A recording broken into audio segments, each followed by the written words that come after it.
Atos 3. A cura de um coxo em Jerusalém.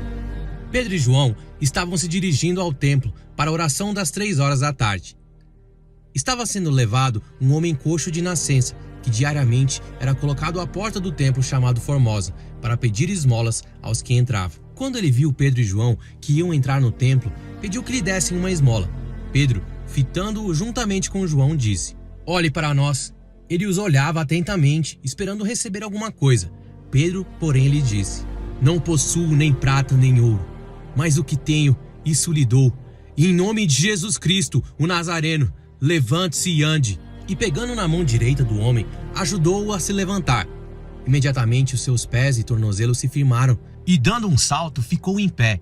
Começou a andar e entrou com eles no templo, pulando e louvando a Deus. Todo o povo viu o homem andando e louvando a Deus, e reconheceram que ele era o mesmo que pedia esmolas, assentado à porta formosa do templo, e ficaram muito admirados e espantados com o que lhe tinha acontecido. A pregação de Pedro no templo. Enquanto aquele homem ainda se mantinha ao lado de Pedro e João, todo o povo, perplexo, correu para junto deles no pórtico chamado Salomão. Quando Pedro viu isso, dirigiu-se ao povo dizendo: "Israelitas, por que vocês estão tão admirados com isto? Ou por que estão com os olhos fixos em nós? Como se pelo nosso próprio poder ou piedade tivéssemos feito este homem andar? O Deus de Abraão, o Deus de Isaque e o Deus de Jacó, o Deus dos nossos pais, glorificou o seu servo Jesus, a quem vocês traíram e negaram diante de Pilatos, quando este já havia decidido soltá-lo. Vocês negaram o santo e o justo e pediram que fosse solto um assassino. Vocês mataram o autor da vida, a quem Deus ressuscitou dentre os mortos, do que nós somos testemunhas. Pela fé no nome de Jesus é que esse mesmo nome fortaleceu a este homem que vocês estão vendo e bem conhecem. Sim, a fé que vem por meio de Jesus deu a este homem saúde perfeita na presença de todos vocês. E agora, irmãos, eu sei que vocês fizeram isso por ignorância, como também as suas autoridades o fizeram.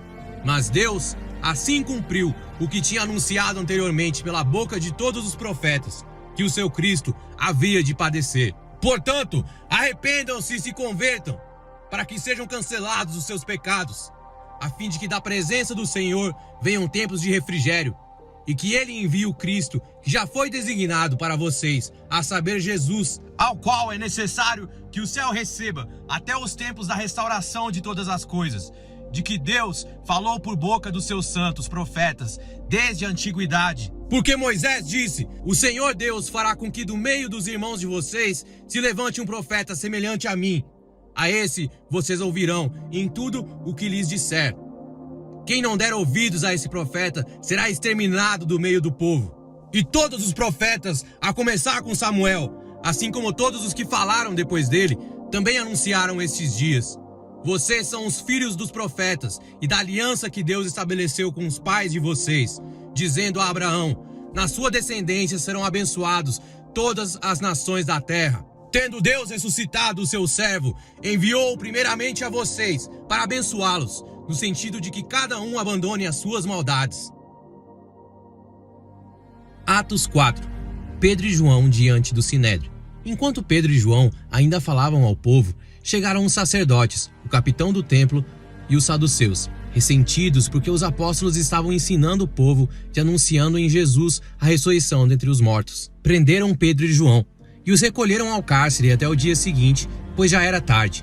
Porém, muitos dos que ouviram a palavra creram, subindo o número desses homens a quase 5.000. No dia seguinte, as autoridades, os anciãos e os escribas se reuniram em Jerusalém, com o sumo sacerdote Anás, com Caifás, João, Alexandre e todos os que eram da linhagem do sumo sacerdote.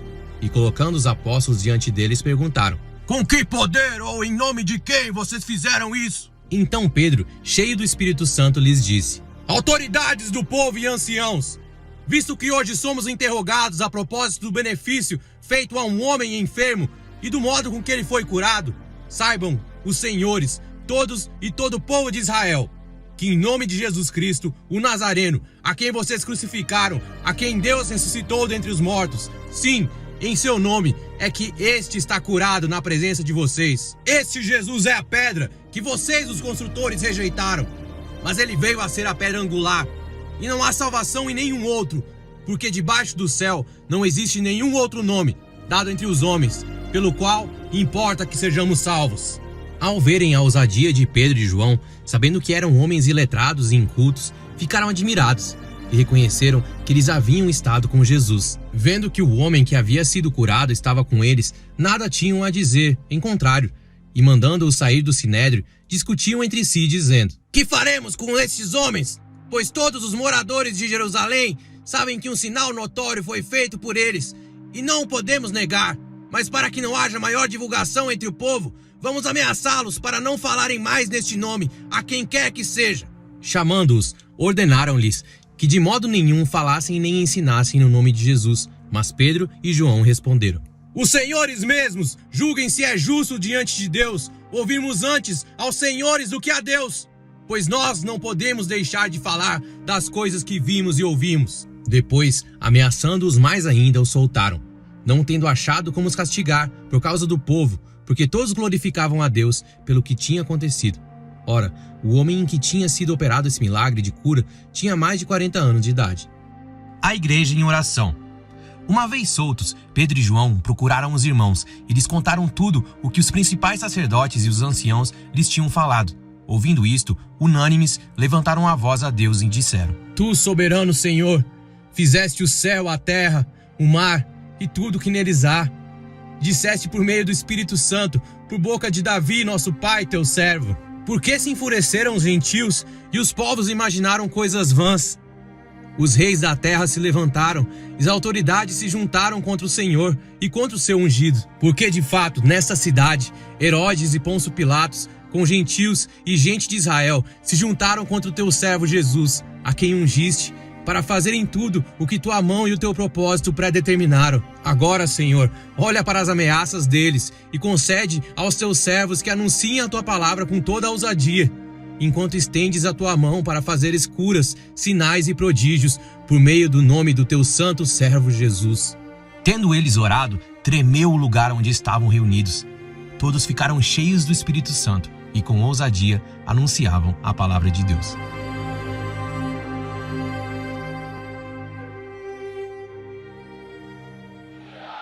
Muito bom dia, você é muito bem-vindo. Meu nome é Jackson, eu sou um dos pastores dessa igreja e nós ouvimos aqui o trecho de Atos dos Apóstolos, capítulo de número 3, né? Entrando aí também no capítulo de número 4, e é isso que nós vamos conversar hoje aqui. Eu quero começar dizendo para você o seguinte: sempre, escute isso aqui, sempre que você ousar buscar a Deus, seguir o que Deus tem para você, você vai enfrentar um levante contrário. Sempre que você ousar ser fiel a Deus, você enfrentará uma oposição. Sempre que o Espírito Santo... Oh, pessoal, segura aqui, por favor. Não sei porque que está no... Volta aí, por favor. Deixa aí. Sempre, pessoal, sempre.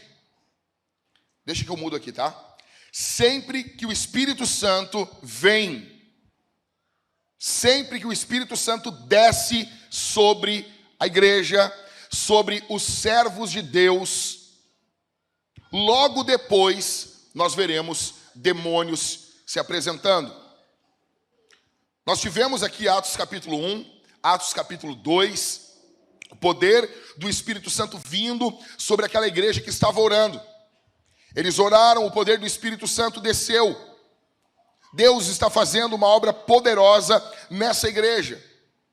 E agora, do capítulo 3 ao capítulo 6, nós veremos ataques satânicos, ataques demoníacos contra a igreja.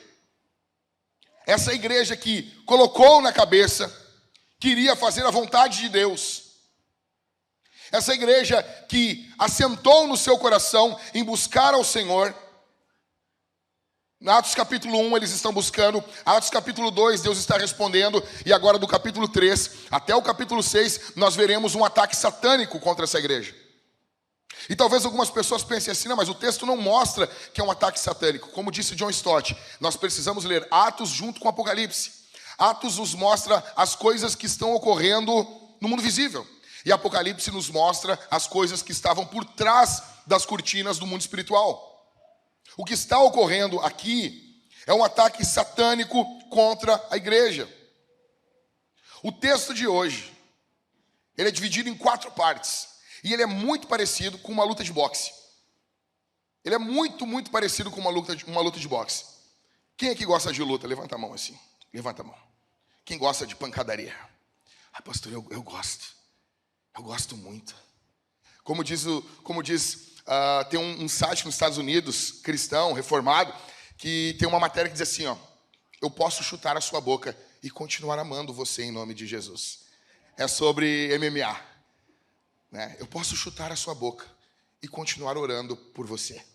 Então, assim, nós amamos luta. A maioria dos caras aqui gostam. É muito legal. A luta é uma parábola da vida de um homem. O cara está sozinho dentro de um ringue, tem um outro cara que quer arrebentar você e não tem ninguém ali para te ajudar. Ok? A vida é mais ou menos assim. Na vida você é o Naldo e a vida é o Popó. Ok? Então, veja, existe um golpe, eu não sou professor de boxe aqui, mas existe um golpe no boxe chamado jab, que é o quê? É o golpe mais usado no boxe. E, casualmente, também é o golpe mais fraco. Óbvio, se o Dimitri fosse explicar aqui, o Gabriel fosse explicar, o Flávio, eles que fazem boxe, eles iam explicar melhor isso aí. Mas eu vou falar do meu jeito, tá bom? O jab, basicamente, ele é o soco mais curto. Eu, como sou destro, eu vou ficar nessa posição. O jab, ele vai alcançar de forma rápida e curta. Esse é o soco que raramente ocorre, mas raramente com o jab você derruba um oponente. Às vezes pode acontecer do jab entrar certo no queixo do seu oponente e ele vai à lona. Mas é difícil. Normalmente esse golpe ele é utilizado para ir sentindo e ir medindo a distância entre o seu oponente. Existe um outro golpe, se não me engano no boxe são apenas 5 golpes, mas existe um outro que é o cruzado. Então eu estou dando jab e existe o cruzado, só que o cruzado ele vem com a minha mão forte, no meu caso é a mão direita, tá? E ele vai vir com todo o impacto, o meu corpo todo empurrando ele. Então ele vai dar o soco. E normalmente esse soco é muito mais forte. E por ser mais forte, o boxeador gasta muito mais energia para usar esse soco. Então ele guarda. Ele não pode ser dando direto o tempo todo, senão ele vai cansar. Ok? E o que nós vemos nesse texto aqui é basicamente uma luta de boxe. Então seria isso aqui. Jab, jab. Soco direto. Jab, jab, soco direto. Tu quer decorar o que eu vou pregar hoje aqui para tu levar para casa? Repete comigo assim. Jab, jab, soco direto. Jab, jab, soco direto. Tá, o que é esse soco? É o contra-ataque do diabo. A igreja vai dar 2 jabs, o diabo vai contra-atacar. E no final nós vemos a igreja dando um direto. Ok? Basicamente, é isso. Vamos para o texto, vamos tentar entender isso aqui. O primeiro jab, líderes orando. Primeiro jab, líderes orando. Atos capítulo 3, do verso 1 ao 10. Verso 1, Pedro e João estavam se dirigindo ao templo para a oração. Aqui, prepare suas luvas, nós vamos entrar nessa guerra, nessa batalha aqui. Veja, o texto nos mostra líderes andando juntos. O texto nos mostra líderes orando. O texto está nos mostrando de abertura. Pedro e João andando juntos, indo orar juntos. Aqui nós vemos o relacionamento dos líderes da igreja primitiva. Aqui nós vemos a essência da igreja primitiva. O problema nos nossos dias hoje é que os líderes não se reúnem para orar. Os nossos relacionamentos não são relacionamentos de oração. Eu pergunto para você aqui, quais são os seus assuntos com seus amigos? Quais são os seus relacionamentos? O que vocês conversam entre vocês? Quais são as práticas que vocês têm quando vocês se reúnem? É Jesus que é o assunto? É Jesus que é o centro? Por que essa igreja está dando um jab, está atacando? Porque os seus líderes possuem em comum Jesus e eles amam a oração. Eles amam a oração. Existem pessoas aqui que andam 10, 20, 30 anos com amigos cristãos e você sequer dobrou os joelhos com essa pessoa uma vez na vida. Jesus não é o centro desse relacionamento. Jesus não é o centro dessa amizade. Então a primeira coisa aqui, por que essa igreja está avançando? Porque esses líderes possuem em comum Jesus. Isso é brutal, brutal demais. Aí você pula comigo para o verso 4. O que está ocorrendo? Vem o coxo de nascença, ele está ali pedindo esmola, cantando a música do Skank, uma esmola por amor de Deus, e ele está ali pedindo uma esmola, pedindo uma ajuda. Pedro e João estão entrando na porta mais bonita do templo, a porta formosa. Aí ele olha para Pedro e João entrando e ele pede uma esmola.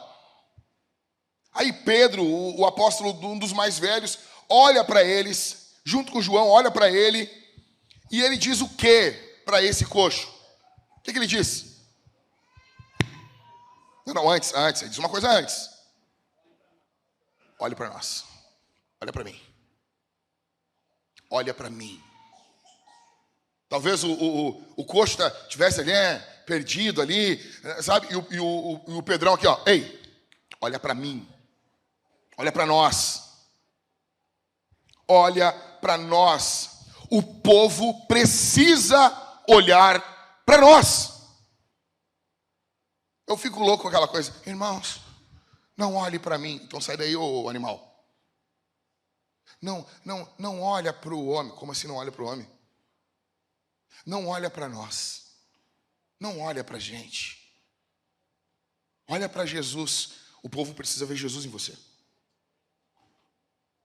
O povo precisa ver Cristo em você.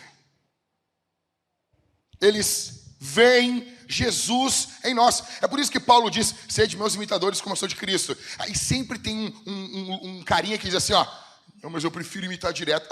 E o direto Jesus. Champs, só tu que é diferente. Veja, quando Paulo diz, sede meus imitadores como eu sou de Cristo, é Deus mandando, através de Paulo, as pessoas imitarem o Cristo que ele está apontando. O problema nos nossos dias é que nós temos líderes muito fracos. E eles sabem que são os canalhas, então eles ficam o tempo todo, cara, por favor, não olha para o que eu fiz. Não. Tem que estar diante do povo as coisas certas e erradas que fazemos. Olha para nós. Olha para nós. Você quer ganhar pessoas para Jesus? Permita que as pessoas conheçam você. Permita que as pessoas olhem para você. Permita que as pessoas conheçam a tua vida. Mostra quem vocês são. Não esconde. O problema é que nós temos hoje pessoas que são assim, campeãs em representar um personagem. Representar. O pastor Daniel e a irmã Ingrid, eles estão ali em casa, fazer 2 semanas. Não tem como uma pessoa passar 2 semanas na tua casa. Ela não vai ter os pecados. Daí nós tivemos uma pequena discussão, a Thalita e eu, na frente da Ingrid, essa semana. A gente estava almoçando, aconteceu um negócio ali, e a gente teve uma pequena discussão. Na hora, quando a gente começou a falar, eu pensei, vou falar depois. Você quer saber? Eu não vou falar agora. A Ingrid me conhece. Eu não estou escondendo quem eu sou. Eu não sou uma outra pessoa dentro do quarto com a minha esposa. Não, exceto em outras questões. Aí sim, por favor. Lá o bicho pega. Mas assim, eu não sou padre, né? Eu sou pastor. Então, mas as pessoas vão ver os nossos pecados. As pessoas vão olhar para nós.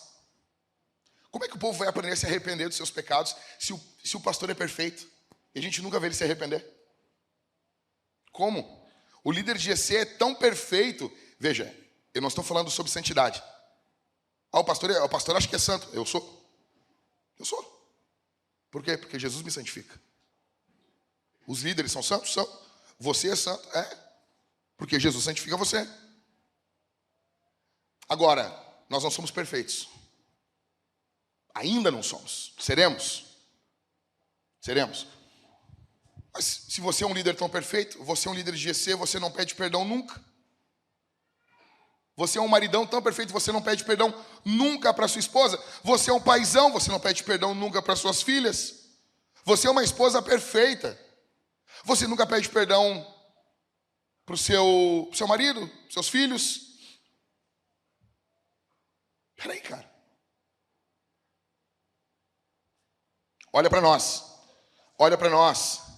Aí, ele diz, Aí o coxo fica olhando para ele, verso 5, esperando receber, assim, tá bom, vou olhar para ti. Esperando receber alguma coisa, aí Pedro larga essa. Eu não tenho ouro e não tenho prata. Eu imagino quando ele falou isso aí, o coxo... É que nem um amigo meu. O cara vê um mendigo em direção a ele, e o cara, eu tenho dinheiro aí para ajudar. E o cara, só um pouquinho. Tirou a carteira. Abriu e tirou um folheto da chamada da meia-noite. E o cara, vai plantar batata, rapaz.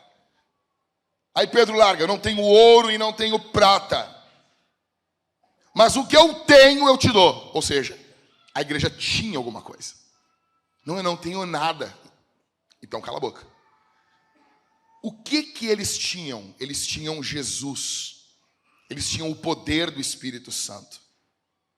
Mas o que eu tenho, isso eu te dou. Em nome de Jesus Cristo, o Nazareno, levante-se e ande. Eles tinham Jesus. Eles tinham Cristo. Certa feita, Tomás de Aquino, São Tomás de Aquino, ele chegou rápido ali onde estava o Papa, e o Papa estava contando as moedas de ouro que a igreja tinha. E o Papa ficou desconcertado quando viu Tomás de Aquino chegando, e ele disse, veja, irmão, não podemos mais dizer, assim como o apóstolo Pedro, que nós não temos ouro e nem prata. Aí Tomás de Aquino olhou para ele e disse, mas também não podemos mais dizer, levanta e anda. A igreja aqui é pobre de recursos financeiros, mas ela é rica do poder do Espírito. Você pode não ter R$1 aqui hoje. Se virar você de cabeça para baixo, não cair uma moeda de 1 centavo. Mas esse não é o foco aqui. O foco é quem você é em Cristo e o que você tem para oferecer. E se você está andando aonde Deus quer que você ande. Se você é cheio do Espírito Santo ou não. Verso 7. E pegando na mão direita do homem, ajudou a se levantar. Isso é demais. Isso é demais. Ele não apenas ora, ele não apenas prega, mas ele tem uma ânsia de ver esse homem andando. Ele não só fala palavras, ele está comprometido com o que ele fala. Então ele fala, levanta e anda. E ele dá a mão, vamos, eu estou aqui. Eu estou aqui. Como disse certo comentarista, o poder é de Cristo, mas a mão é de Pedro. O poder é de Jesus, mas a mão tem que ser a tua. Você está estendendo as mãos para as pessoas? Você está estendendo as mãos para aqueles que necessitam? Você tem se envolvido com as pessoas que estão ao teu redor? Ou você só fala? E nós pastores corremos esse risco, né? Porque o que a gente gosta de fazer é falar. Aniversário da igreja, aí o pessoal ia distribuir o bolo ali, que acho que nem distribuíram. Pastor, o senhor quer falar uma palavra antes? Disse, não. Só dá o bolo para as pessoas. Alguém ora lá na hora e deu. Aniversário de 15 anos, vamos chamar o nosso excelentíssimo pastor aqui. Aí o cara fala. As pessoas, o pastor fala. Nós queremos falar, nós temos opinião para tudo. É geração do Twitter. Nós temos opinião para tudo. Mas poucas são as pessoas que estendem as mãos. O apóstolo Pedro é demais. Ele fala porque tem que falar. Não é para se calar. Mas ele está comprometido com o que ele fala. Ele não é só um falador. Ele não é um tagarela. Ele é alguém comprometido com o que ele está falando. Ele estende a mão. Ele estende a mão e ajuda esse homem a se levantar. Todo o povo vê isso. Esse homem se levanta, se firma, cumprindo as profecias do de Isaías, acho que é capítulo 35, que o Messias viria e os coxos saltariam. E ele cumpre essas profecias, mostrando que o reino de Deus havia chegado. Veja, se nós queremos começar uma luta contra o inferno, nós precisamos aprender a desferir golpes contra o diabo, contra o império satânico, contra a cultura, e nós faremos isso dando jabs. Por isso que nós precisamos orar. Por isso que nós precisamos nos reunir. Por isso que a oração nos GCs não é uma coisa que os líderes apenas marcam ali, como, a gente orou. Não. Nós cancelamos as nossas reuniões de oração, as orações semanais aqui na capela, para o pessoal se reunir nas casas e orar nas casas. Qual foi a vez que vocês se reuniram para começar um GC e o poder do Espírito Santo veio enquanto vocês estavam orando e vocês não conseguiram concluir as perguntas que foram mandadas, porque a presença de Deus era palpável no lugar? A função dos GCs primordial é experimentarmos e utilizarmos os dons espirituais no meio do corpo de Cristo. Você está experimentando isso? É por isso que nós devemos orar. É por isso que quando nos reunimos a Homens Fortes, nós precisamos orar. É por isso que nós estamos tendo a Homens Fortes online e o pessoal se reunindo em pequenos grupos para que haja oração. Como eu disse na vigília, o diabo vai fazer de tudo para que nós venhamos perder a fé na oração. Eu pergunto para vocês, como que estão? Quando você se reúne com os líderes, você ora com a sua família, seus filhos veem você orando? Primeiro jab, líderes orando. A igreja vai dar um segundo jab. Pastor sênior pregando. O que ocorreu? O cara saltou, todo mundo ficou enlouquecido, ensandecido. Cara, esse cara ele era mendigo aqui, ele ficava esmolando aqui. Isso é louco demais. O povo ficou maluco, perplexo. Verso 11. Aí no verso 12, Pedro diz assim: quando Pedro viu isso, dirigiu-se ao povo, dizendo: israelitas, por que vocês estão admirados com isso? Ou por que vocês estão com os olhos fixos em nós, como se pelo nosso próprio poder ou piedade tivéssemos feito esse homem andar? Veja, agora é o momento de você direcionar os olhos do povo para Jesus. Primeiro o povo vai olhar para você. Eles têm que olhar para você. Eles precisam aprender com você. Eles precisam conhecer Jesus olhando para você. Só que se você começar a ficar muito grande, ficar muito vultuoso, você precisa puxar a rédea e... Não. É Cristo. É Cristo. O sermão do apóstolo Pedro é todo sobre Jesus. Eu já vou mostrar para vocês isso. Aí no verso 17, pula comigo lá. Verso 16. Pela fé no nome de Jesus é que esse mesmo nome fortaleceu a esse homem que vocês estão vendo e bem o conhecem. Sim, a fé que vem por meio de Jesus deu a esse homem saúde perfeita na presença de todos vocês. O que é o nome de Jesus? Eu sei, pastor. É uma palavra que a gente usa por milagre acontecer. Não entendeu nada? O nome de Jesus não é abracadabra, gente. O nome de Jesus não é salam aleikum. Sim, salabim. Não é disso. Não é uma palavra que você acessa o mundo espiritual. Você fala um negócio e você, em nome de Jesus. E você larga o nome de Jesus e daí o negócio tem que acontecer. Não é assim, não. Não é isso. Quando você invoca o nome de Jesus, você está invocando ali tudo o que Jesus fez e tudo o que Ele é. É como se você estivesse dizendo, pelos méritos de Jesus. Ou em outras palavras, é como se o próprio Jesus estivesse fazendo aquilo. Quando você vai fazer algo em nome de alguém, você tem a procuração da pessoa. Você está fazendo aquilo em nome dessa pessoa. Você tem aquela autoridade. Você tem a mesma autoridade daquela pessoa. Então, quando você fala em nome de Jesus, você está invocando quem Deus é. Isso não é brincadeira. Isso não é abracadabra, não é palavrinha mágica.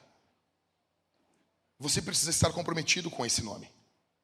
Você precisa estar comprometido com esse Jesus.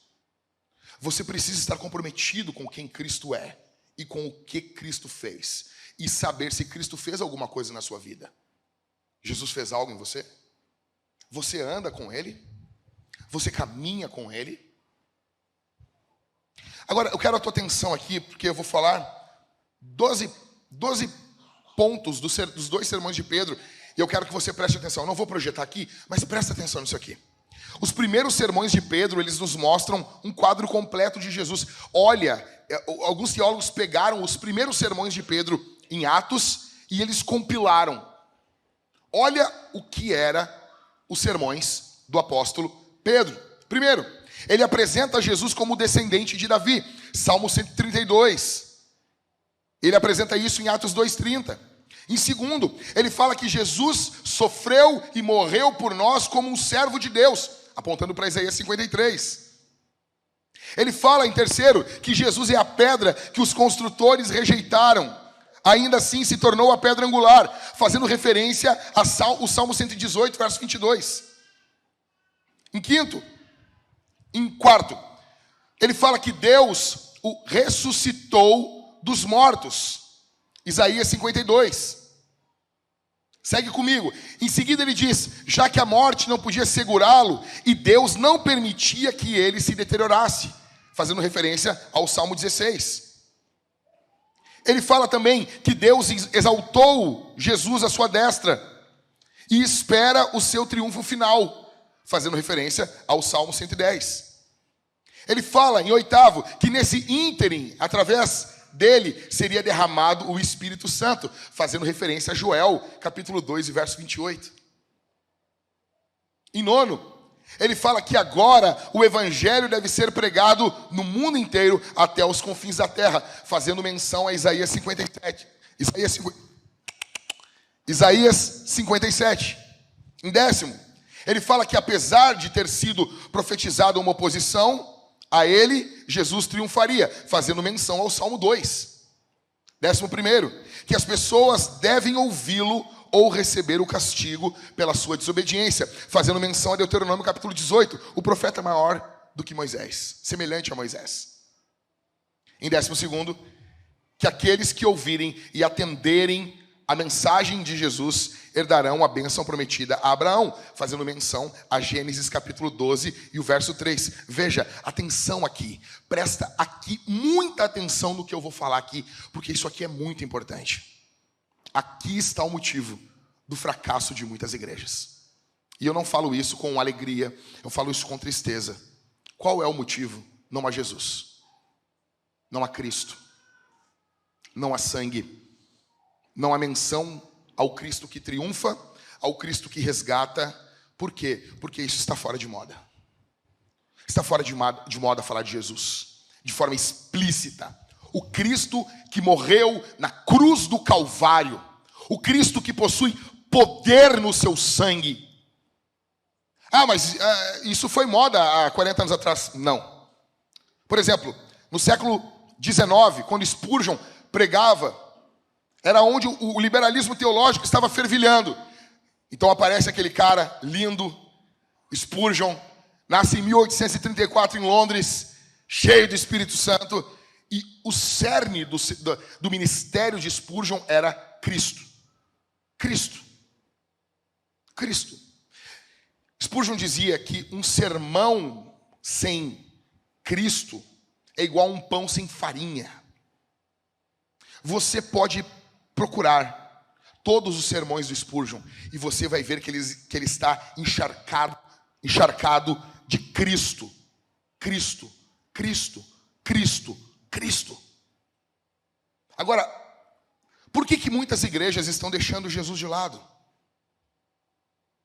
O que Pedro faz? Quando Pedro prega, que é o segundo jab da igreja, quando o apóstolo Pedro prega, Pedro exige do povo arrependimento. Ele exige do povo uma mudança. E por que Pedro exige uma mudança? Porque o Cristo de Pedro é um Cristo muito grandioso, é um Cristo muito glorioso, é um Cristo majestoso, é um Cristo exaltado, é um Cristo maior do que o Império Romano, é um Cristo maior do que a religião judaica. Ele é um Cristo exaltado, ele é Senhor de toda a terra, não apenas do povo de Israel. Então Pedro olha para esse Cristo e olha para o povo vivendo em pecado e ele exige que o povo se arrependa, porque ele parte de quem é Jesus. Aí eu pergunto para você, por que em muitos lugares não se exige arrependimento do povo? Porque o Cristo desses lugares é um Cristo fraco. Então eles olham, eu não tenho coragem de cobrar isso das pessoas. Eu não tenho coragem de chegar diante de uma pessoa e exigir que ela se arrependa e abandone o seu pecado. Eu não tenho coragem de exigir que os homens da igreja abandonem a pornografia. Eu não tenho coragem de fazer isso. Na verdade, pastor, todo mundo está vivendo hoje com a pornografia. É inevitável. Eu não tenho como exigir isso. Eu não tenho como exigir que uma mulher se submeta ao seu marido. A cultura está diferente. São novos tempos, né? Eu não tenho como exigir que um homem seja provedor da sua casa e viva apenas para uma mulher. Todo mundo dá um escorregão de vez em quando, né? Não dá para a gente ficar exigindo isso das pessoas. Eles estão diante de um Cristo fraco. Logo, eles não têm coragem de exigir nada. Mas se nós estamos diante do Cristo exaltado, nós sabemos que tudo é dele. Jab, jab. Agora nós vamos para o soco satânico.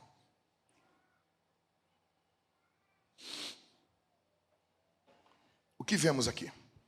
Atos 4, do verso 1 ao verso 22. Primeiro, a igreja orou. Em segundo, o que ocorreu? O apóstolo Pedro pregou. O pastor sênior da igreja pregou. Então, parece que nós estamos de vento em popa. Está tudo bom. Está tudo bem. Nós temos um cara que é cheio do Espírito Santo e que é bom de Bíblia. A gente já notou que Pedro é bom de Bíblia. Pedro não carregava um esboço que nem o pastor Jack aqui, ó. Não.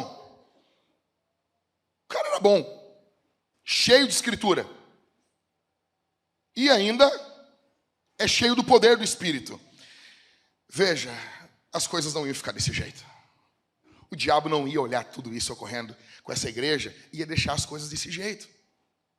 É infantilidade achar que nós teremos uma caminhada reta ao triunfo e achar que nada vai ocorrer conosco. É infantilidade, é burrice. É burrice da sua parte. Achar que você vai crescer com o seu marido no seu casamento e você não vai ser alvo de inveja, de oposição. Aí Pedro e João estão falando, aí a gente vai para o verso 2. Eles estavam falando, verso 1, chegam os sacerdotes, o capitão do templo e os saduceus ressentidos. Grava essa palavra aqui. Eles estão ressentidos, eles estão com inveja, porque aqueles homens sem instrução formal não haviam passado por nenhuma escola rabínica, eles estão ensinando o povo. E eles ficam ressentidos. Por que que eles ficam ressentidos? Porque Satanás infla o ego sempre. Ele sempre vai inflar o ego de pessoas religiosas para que essas pessoas religiosas amem os holofotes. Esse lugar aqui, ó, ele é perigoso demais.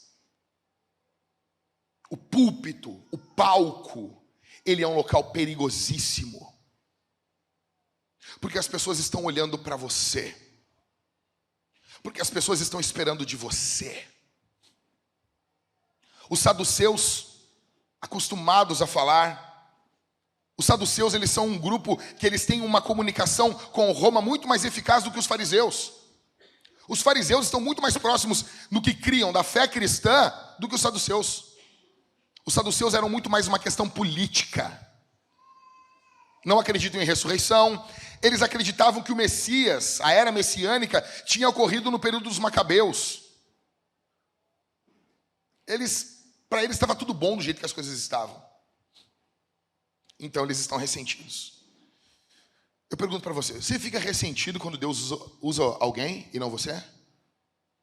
Você fica ressentido e você acha que você é um incompreendido? Que você é um John Piper que não foi descoberto ainda? Todo mundo vê que você não é isso, mas você acredita piamente que as nações precisam ouvir a tua voz. E que outra pessoa pregando, e que outra pessoa ensinando, e que outra pessoa liderando o GC é apenas porque as pessoas não suportam ouvir a verdade que você fala. Que ainda vão descobrir o talento glorioso que você é. Você se alegra quando outras pessoas cantam? Você consegue receber do Espírito Santo quando outras pessoas pregam? Ou tudo que tem que ser falado tem que ser referendado por você? Tudo tem que ser anunciado por você? Me responde.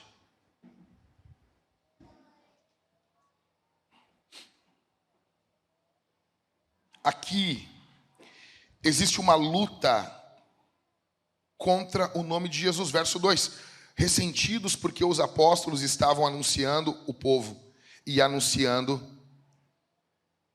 ensinando o povo e anunciando em nome de Jesus a ressurreição dentre os mortos. O problema sempre vai envolver o nome de Jesus.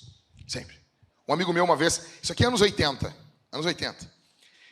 90, perdão. Ele estava na Avenida Senador Salgado Filho, no centro de Porto Alegre, na fila do ônibus.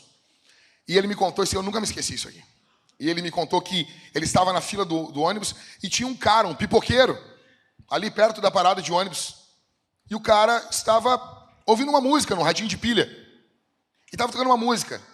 Né? Quem aqui viveu os anos 90 se lembra da Rádio Aleluia, do Bispo Macedo.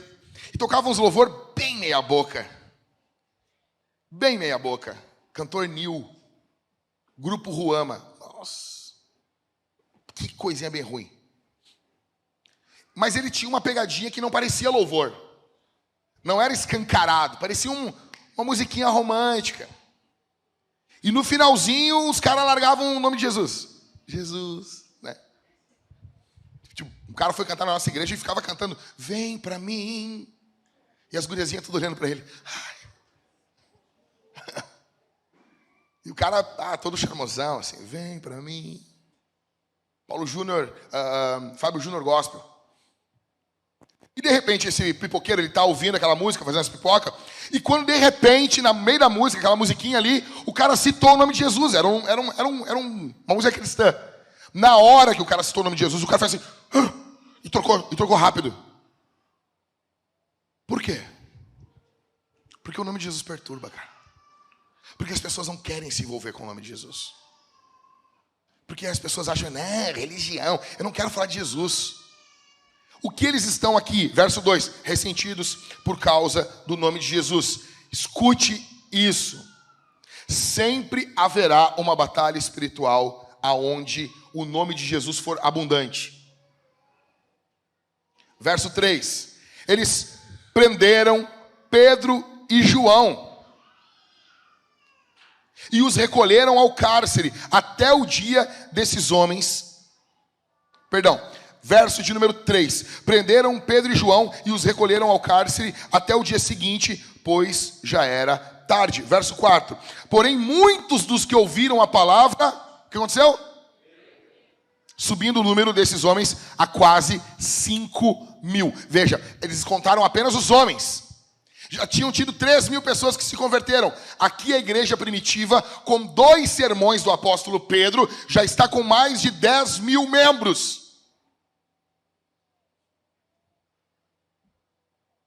Veja isso. O apóstolo Pedro, o apóstolo João, eles estão presos. Só que a palavra de Deus não está presa. Esse é o poderoso.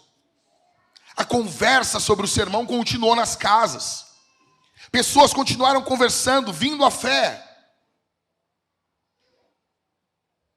Os apóstolos presos, mas a palavra não está presa. Pula comigo para o verso 7. Colocando os apóstolos diante deles, perguntaram: com que poder ou em nome de quem vocês fizeram isso? Existe uma perturbação por causa do nome de Jesus. Existe uma perturbação. Deixa eu dizer uma coisa para você. Existe a agenda woke no mundo.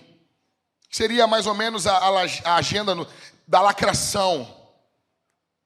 Agora eu vi, acho que é Nova York, uma praça rodeada de bandeiras de arco-íris. Do arco-íris. E muitos de vocês estão aqui em empregos que vocês são submetidos, ou existe uma opressão sobre você para aceitar essa agenda. Como que você lida com isso?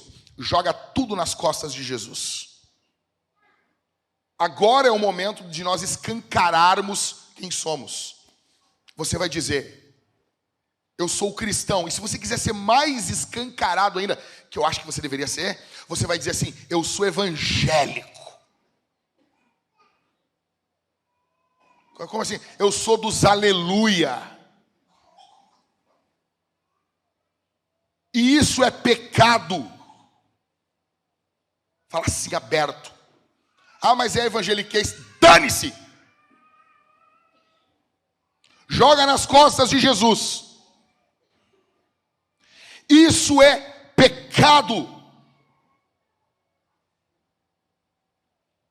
Estão forçando você a aceitar. Não, você tem que estar na reunião semanal do orgulho gay. Você tem que estar na reunião semanal de não sei o quê. Você precisa fazer isso e tatuar um arco-íris na sua nádega esquerda. Como assim você não beijou rapazes ainda? Jogue nas costas de Jesus. Eu sou evangélico. E isso é pecado. Isso é abominação. Porque a Bíblia diz assim: e eu não vou tolerar intolerância religiosa. Não vou admitir isso aqui. Não vou admitir. É pecado. Grava. Te cuida, te protege. Mas escancara o nome de Jesus. Estão dizendo: com que poder ou em nome de quem vocês fizeram isso? Em nome de quem vocês estão contrariando essa agenda? Da onde? Quem tu pensa que tu é? Tu é apenas um ninguém, um estagiário, cara. Quem é tu para contrariar o diretor da empresa? Quem é tu para contrariar o pessoalzinho da criação? Quase sempre vem dali. Quem você pensa que é? Vê comigo aqui. Verso 8. Então, Pedro, cheio do Espírito Santo, lhes disse. Aqui está o ponto. Nos momentos centrais das batalhas da nossa vida, nós precisamos estar já cheios do Espírito Santo. Não dá tempo de se encher. É a mesma coisa, um cara invadir minha casa no meio da noite. Aí eu vou pegar a minha arma, vou no cofre, vou digitar o negócio, pego a arma e eu vou num outro lugar onde está a munição, municiar a arma, pegar, fechei, pum, puxei, e aí eu estou pronto para o combate. Não dá tempo. Minha arma tem que estar a pronto uso, desmuniciada a pronto uso. Não dá tempo de você se encher do Espírito Santo. Quando começa o embate. Quando os saduceus chegaram, Pedro já estava pingando azeite. Pedro já estava cheio do poder do Espírito. São momentos como esse que nós precisamos de homens cheios do Espírito Santo. Verso 9. Ele diz, final do verso 8, lhes disse, autoridades do povo e anciãos, visto que hoje somos interrogados a propósito do benefício feito a um homem enfermo. Deixa eu explicar uma coisa para você. Eles estão perseguindo Pedro e João, porque eles fizeram um bem para as pessoas. Vai ser assim conosco. Vou dar um exemplo para você. Em nome de Jesus, nós vamos conseguir um prédio melhor do que esse. Em nome de Jesus. O Senhor Deus vai nos dar um prédio próprio. Só que nós devemos passar por algumas coisas aqui. Nosso culto é às 11 da manhã. Não tem mais o que fazer. Só se todos os dias eu chegar e levar um presente para os vizinhos daqui. Reclamar, não, porque o som está alto, cara, às 11 da manhã. Um culto na semana. Vocês querem que a gente faça o culto com fone? Aqui do lado, queremos o bem deles, mas aqui do lado tem uma casa de umbanda. Queremos o bem deles. Cara, eu vim aqui uma vez na igreja para pegar alguma coisa. Era 1, 2 da manhã, estava eu e mais algum irmão. Cara, pensa num som alto. Vocês não têm noção. Vocês não têm noção. A altura que estava o som. Vocês não têm noção. Ninguém reclama. Ninguém reclama. Veja, nós forramos a parte de trás para diminuir o som. Nós mudamos o horário do culto para as 11, porque não é para nós. O povo aqui queria o culto mais cedo. Nós mudamos o horário por causa dos vizinhos, para sermos bons vizinhos. Você acha que antes de vir uma crítica as pessoas perguntam, eles estão ajudando pessoas? Quantos pais de família eram péssimos pais de família e se converteram e hoje são uma bênção no nosso bairro? Não estão roubando a minha casa, não estão assaltando, foram transformados pelo poder do Espírito Santo? Não, dane-se. A igreja é uma pedra de tropeço nesse mundo. O apóstolo Pedro está dizendo aqui, vocês estão me interrogando pelo bem que eu fiz a um homem. Jack, mas a igreja perturba. Perturba, eu acho que perturba mesmo. Acho que às vezes a igreja perturba. Mas é só a igreja que perturba? Vizinho não perturba a igreja também? Por quê? Nós somos uma cidade. Mas dá para ter um pouco de bom senso. Cara, é 11 da manhã, deixa os caras cantar. Daqui a pouco já vão parar. 11 da manhã. Dá para ter um pouco de bom senso. É um culto na semana? Um na semana. Quando a gente faz vigília, não tem bateria. Tranquilo. Nossa vigília dura 2 horas. Sabe? Eu perguntei. Uma das vizinhas foi muito respeitosa comigo e outra não. E eu perguntei, cara, vocês querem que a gente morra? Vocês querem acabar com a gente?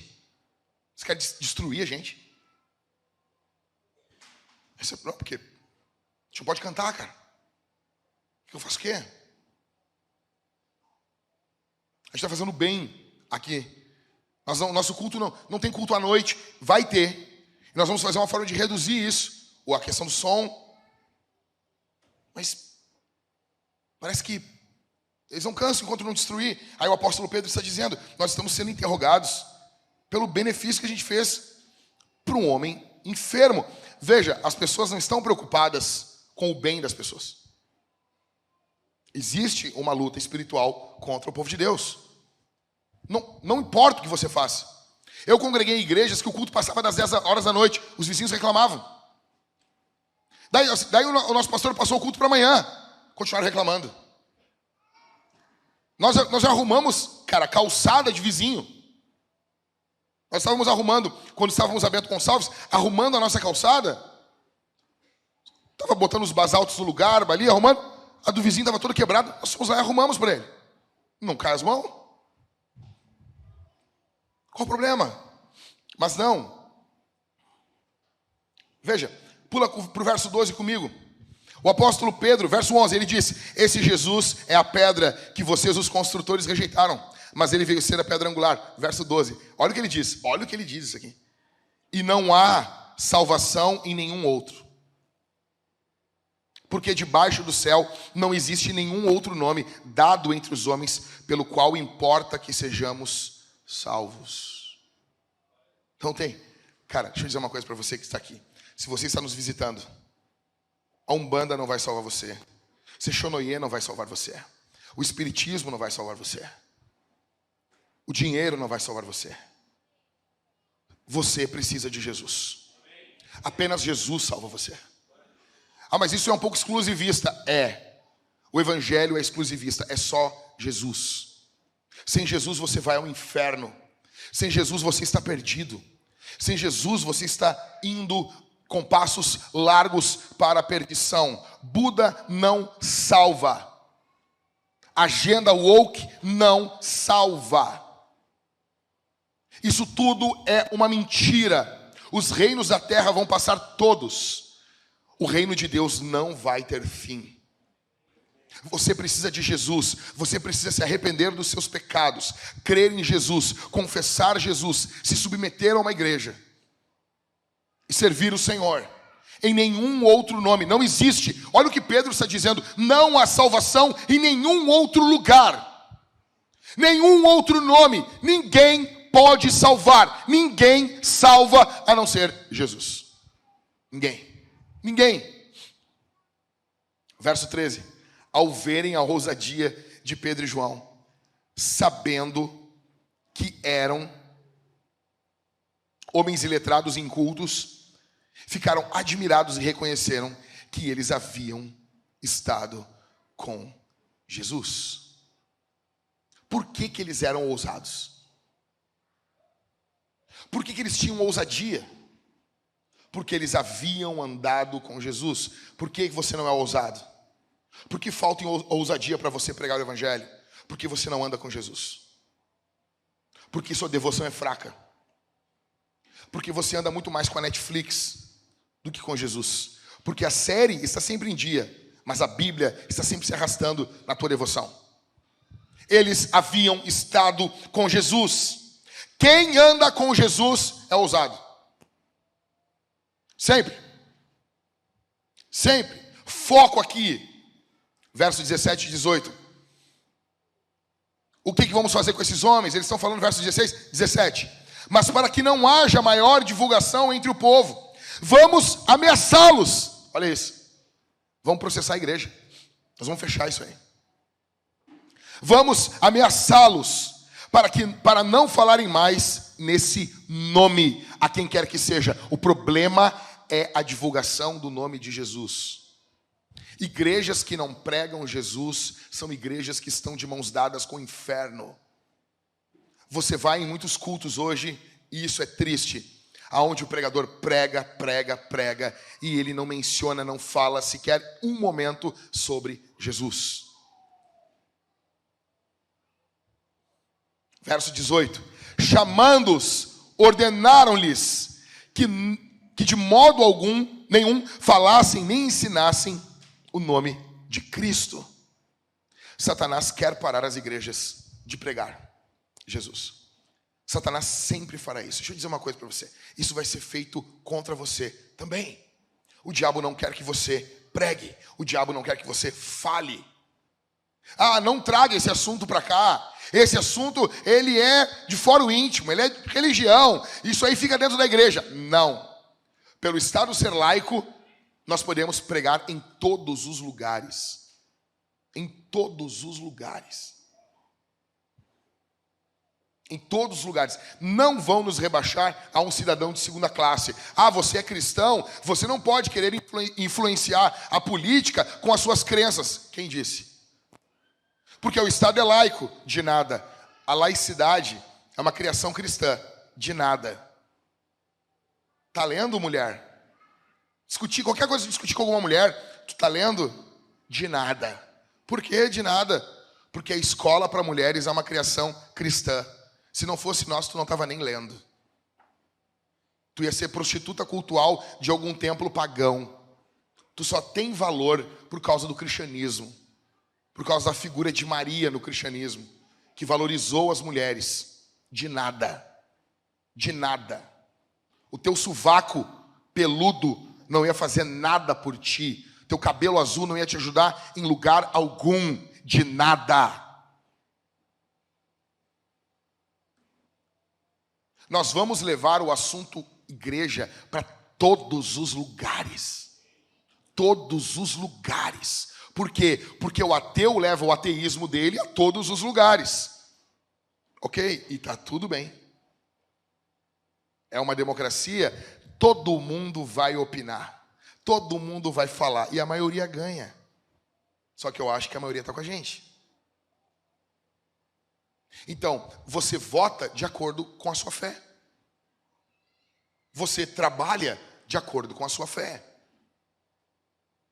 Por que você não rouba? Não, porque eu acho feio. Não, porque a Bíblia diz que é errado. E se ela diz que é errado, é nojento. Por que você não mata? Não, porque eu não quero. Não. Ah, então você precisa de um livro ditando as regras para você. Sim. Porque eu sou ruim, mas eu admito. Tu finge que é bom.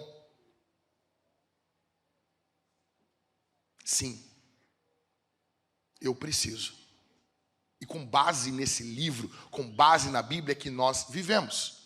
E é isso que eles querem tirar de Pedro aqui. E é isso que eles querem tirar dele. Aí, verso 19. Mas Pedro e João responderam: os senhores mesmos julguem se é justo diante de Deus ouvirmos antes os senhores do que a Deus. Eu vou ouvir tu com essa cara de égua, e eu vou deixar de ouvir a Bíblia, de ouvir o que Deus diz. Verso 20. Eu amo o verso 20. Eu amo o verso 20. Pois, o que diz? Vamos lá.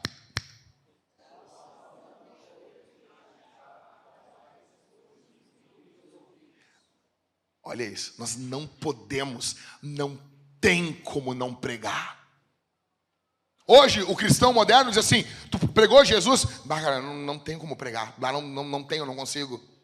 Os cristãos old school, vintage, eles diziam o quê? Não tem como não pregar.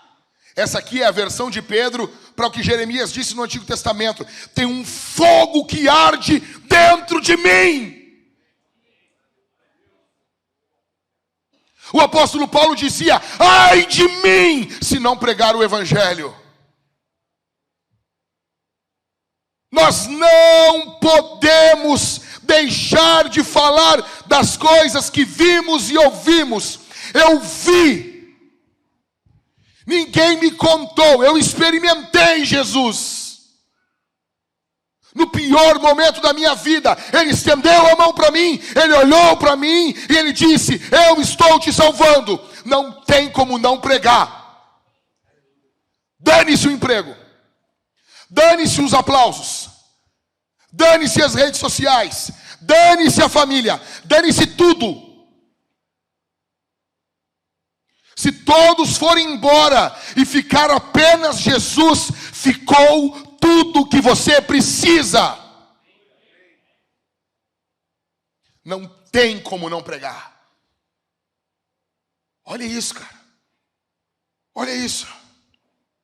É impossível para um crente não falar de Jesus em sua vida, porque ele anda com Jesus. Olha aqui comigo, 5 marcas de quem anda com Jesus. Primeiro, ele é conhecido no inferno. Você anda com Jesus? Você não, eu ando com Jesus. Nós vamos ver mais adiante que alguns caras vão tentar expulsar o demônio. E aqueles demônios dizem assim, os caras vão expulsar demônios em Atos, e eles dizem: nós expulsamos em nome do Cristo que Paulo prega. Aí, você imagina isso.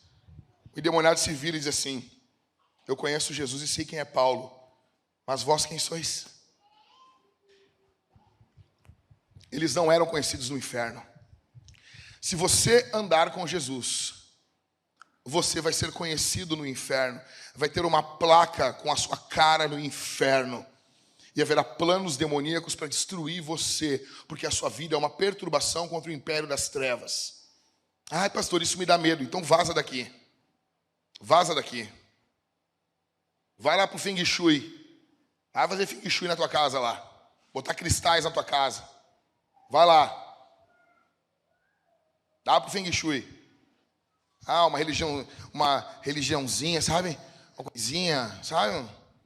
Vai lá, vira vegano, compra um pet e vai fazer um mochilão pela América do Sul numa Kombi.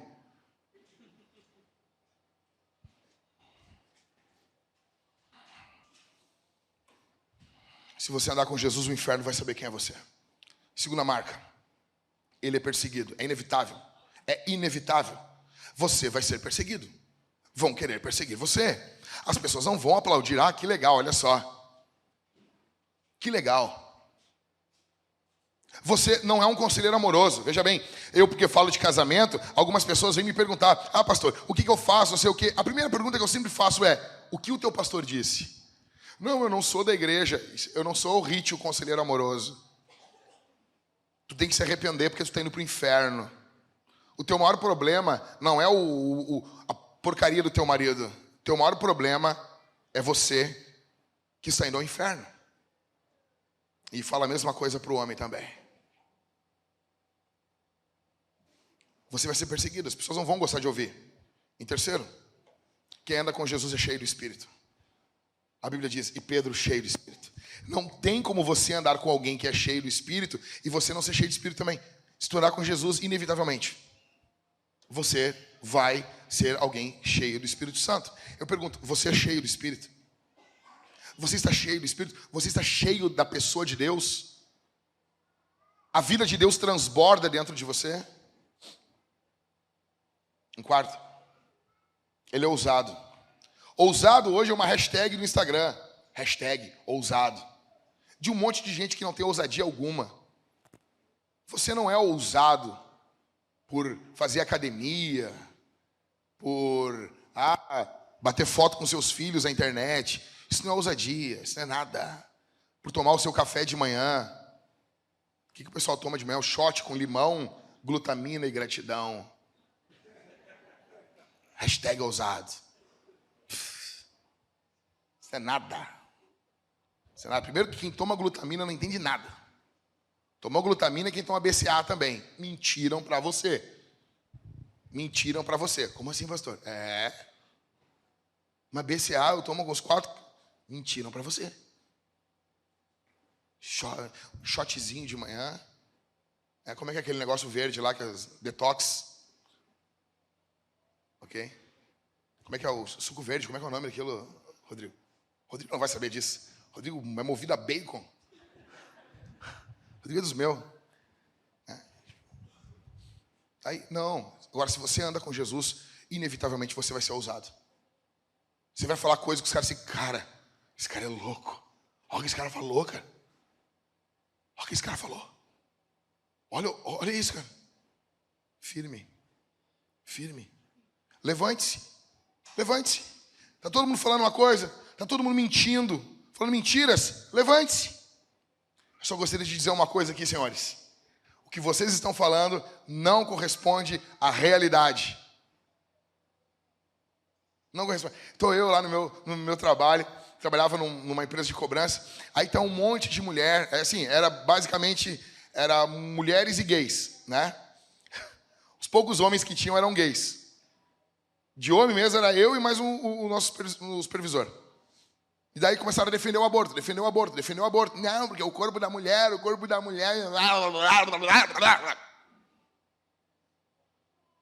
Aí eu me levantei. Meu corpo tem as regras. Por isso que eu defendo o homem sentar de perna aberta no ônibus. Porque é as bolas dele. Por que você senta de perna aberta?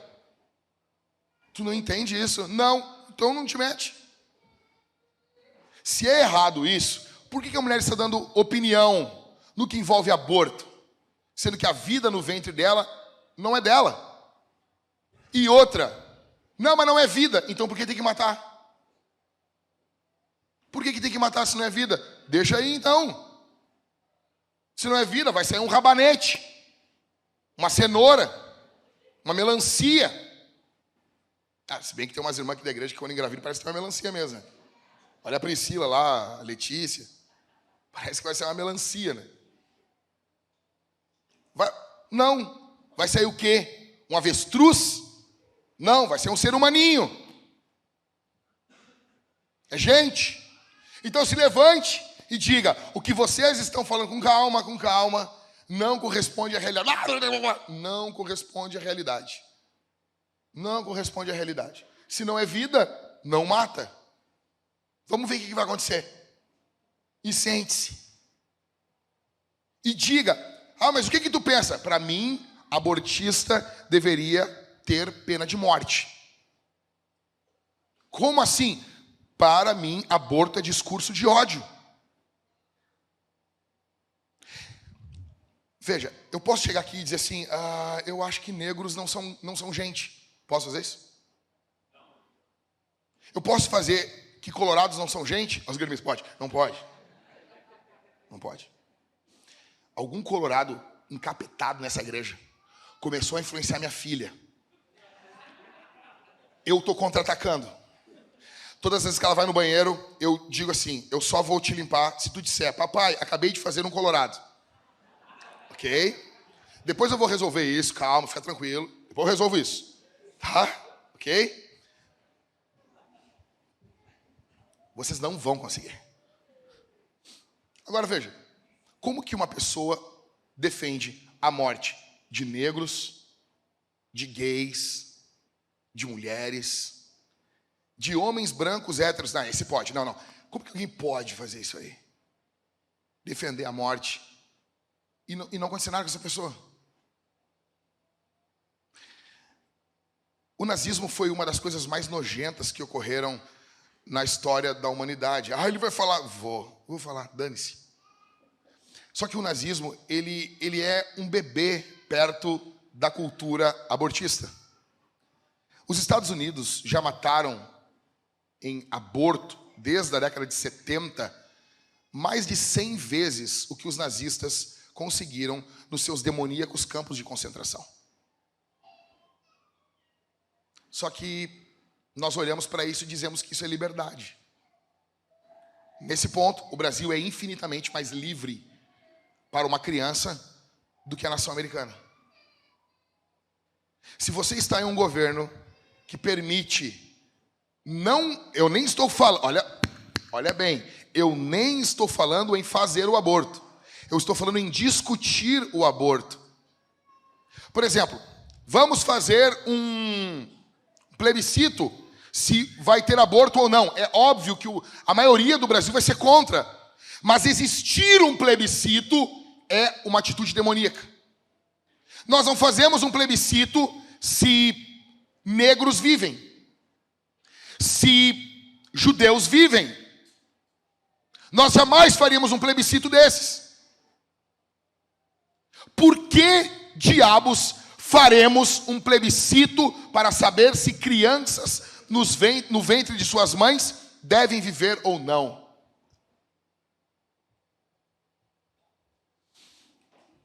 Aí eu quero ver se tu é ousado.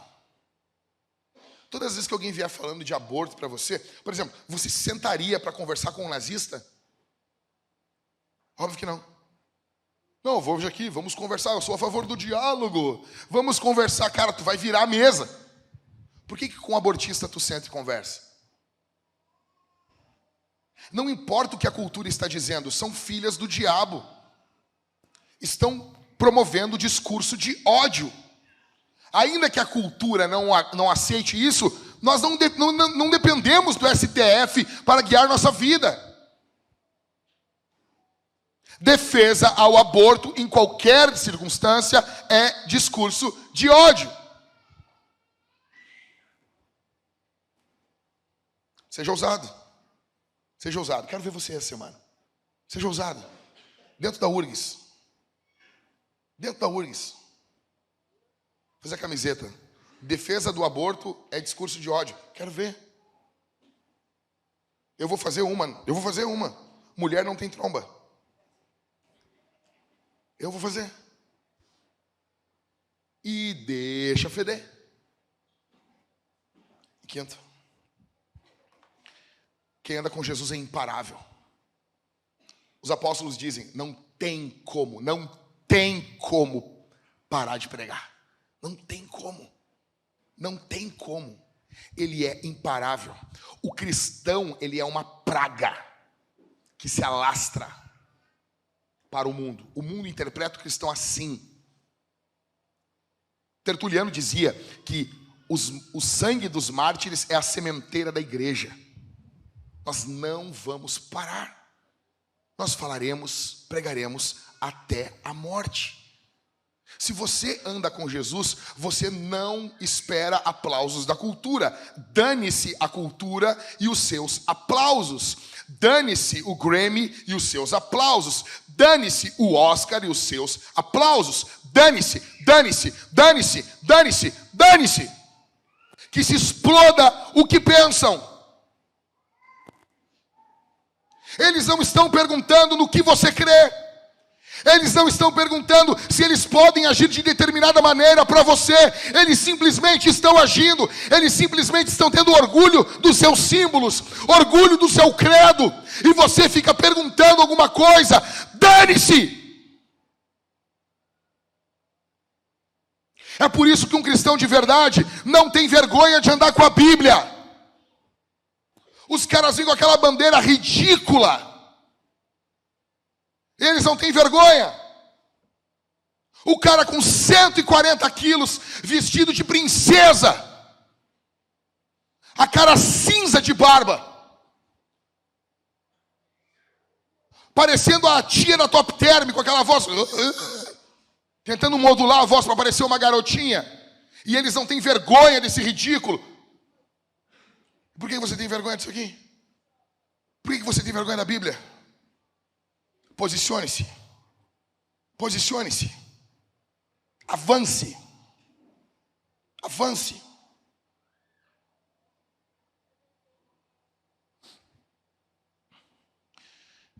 Jab, jab, soco. Direto. Direto de direita. A igreja em oração. A igreja deu 2 jabs. Tomou um soco. Meio que esquivou. E ao esquivar voltou e pô!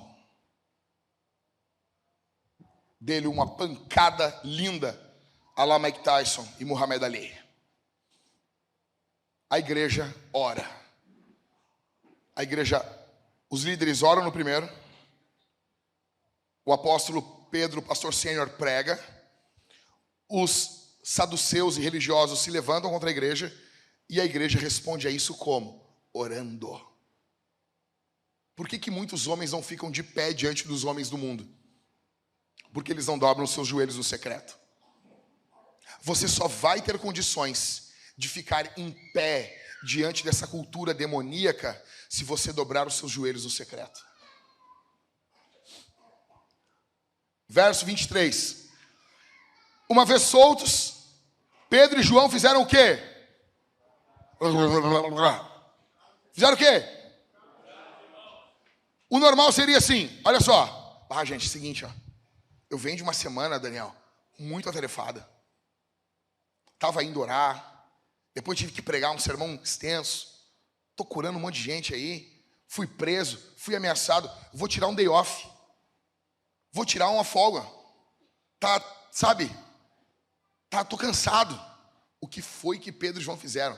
Eles foram soltos. Na hora já mandaram no grupo do WhatsApp da igreja. Onde é que vocês estão? Ah, estamos aqui na casa da Karina e do Dé. Estamos indo para aí. Veja, aqui está o maior golpe que a igreja pode dar. É por isso que é importantíssimo que nós não venhamos desprezar a oração juntos. Os apóstolos procuram quem? Quem? Verso 23. A igreja. E essa semana, um dos líderes de GC ouviu a frase de uma irmã aqui da igreja. Ó, seguinte, eu vou fazer tal coisa aí, e se quiser pode me tirar da igreja. O que é que nós vamos fazer? Deus. A Deus. O que eu ensino aqui para homens e mulheres que lidam com cônjuges dominadores? Tipo assim, eu vou embora. Sabe as mulherzinhas que falam que vão embora? Um dia eu cheguei na casa do irmão e tinha uma irmã, casualmente essa irmã. Não, que eu vou embora. Eu vou embora. Eu vou embora. E o marido, ela vai embora. Ela vai embora. Cheguei eu ali, mais de 100 quilos, Éder. Só me sentei assim. Me sentei daquele jeito assim, debochado. Joguei o corpo para trás assim, olhei para a cara dele e disse: não vai. Não vai. Abre a porta e deixa aí. Fica tranquilo, cara. Tu está no Rio Grande do Sul. Eu te caso de novo.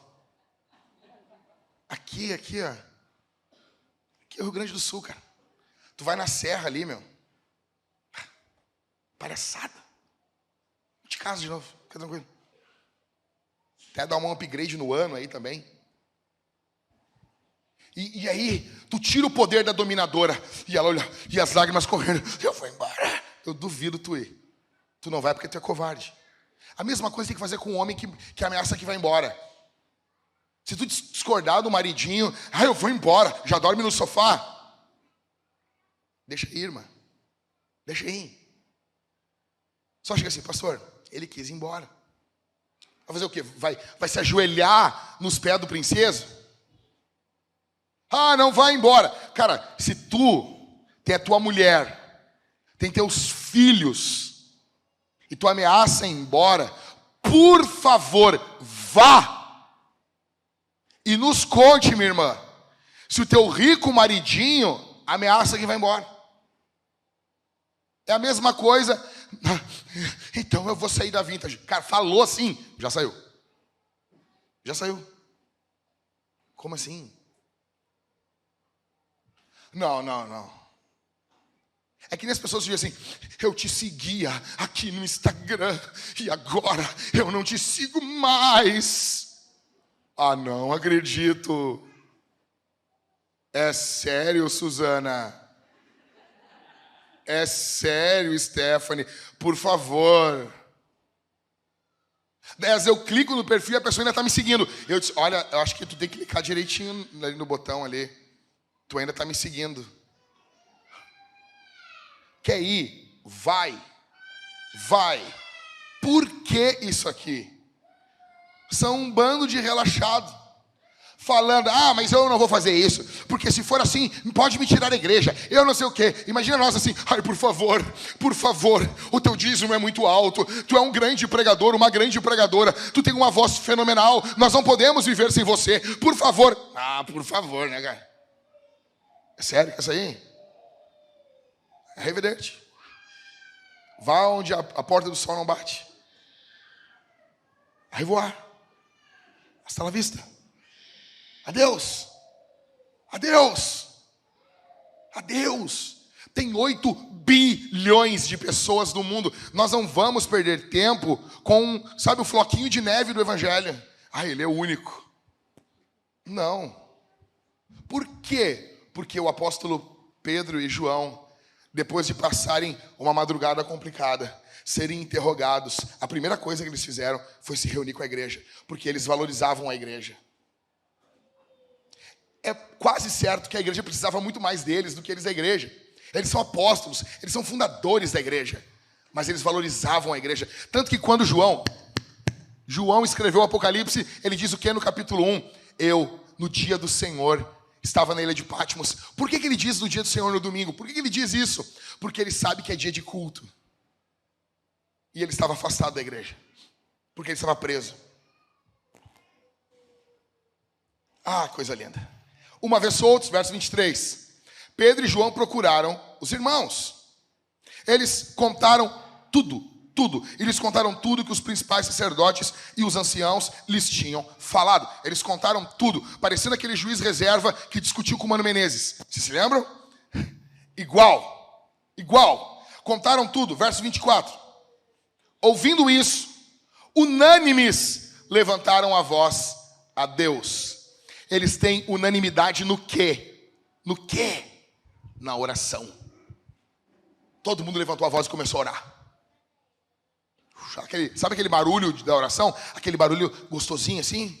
Provavelmente, alguns comentaristas disseram, como todo mundo começou a orar. Provavelmente alguém guiou a oração, mas todos ali estavam orando juntos.